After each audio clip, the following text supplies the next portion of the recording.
সুপ্রিয় দর্শক শ্রোতা, আমরা এসেছি মৌলভীবাজার জেলার শ্রীমঙ্গলের ঐতিহ্যবাহী বাইক্কা বিলে। আমরা এখন এখানকার একজন পর্যটকের সাথে আলোচনা করব। আপনারা সাথেই থাকুন। আপনার নাম কি? হ্যাঁ, আমার নাম মহসিন। আমি ঢাকা থেকে এসেছি এখানে। ঢাকা থেকে আসতে এখানে কিভাবে এসেছেন?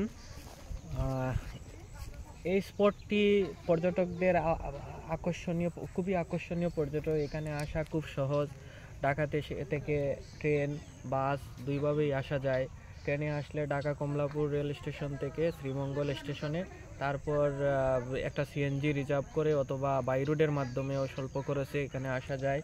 এই জায়গাটা খুবই প্রাকৃতিক আকর্ষণ। এখানে রয়েছে মৎস্য অভয়াশ্রম, এখানে রয়েছে প্রাকৃতিক একটা সৌন্দর্য, যে এক পাশে হাওর এক পাশে জলাবন। এবং এখানে এসে আমি অনেক রকম শীতকালীন অতিথি পাখি দেখতে পাচ্ছি এবং এখানে অনেক মৎস্য আহরণ হয়।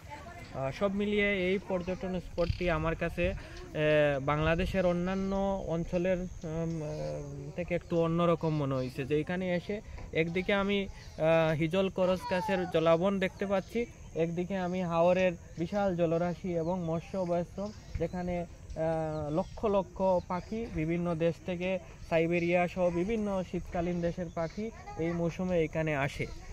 তো আমি সবাইকে বলবো যে যারা ভ্রমণ পিপাসু মানুষ, আপনারা এই পর্যটন স্পটটি শ্রীমঙ্গল এবং মৌলভীবাজার, অনেকে ট্যুর করে থাকেন, চা বাগান, গ্র্যান্ড সুলতান সহ এবং আখালুকি, হাওর, মাধবকুণ্ড জলপ্রপাত।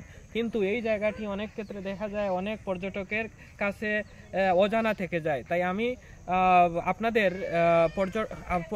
আপনাদের পর্যটকদের বলবো যে এখানে আসবেন, এসে এটা আপনাদের দর্শনীয় স্থানগুলোর মধ্যে প্রথম দিকেই রাখবেন। যে এই জায়গায় আসলে আপনি অত্যন্ত আনন্দিত এবং খুবই উৎফুল্ল, এবং আপনার একটা মানসিক প্রশান্তি হবে যে এইরকম একটা প্রাকৃতিক সংস্পর্শে এসে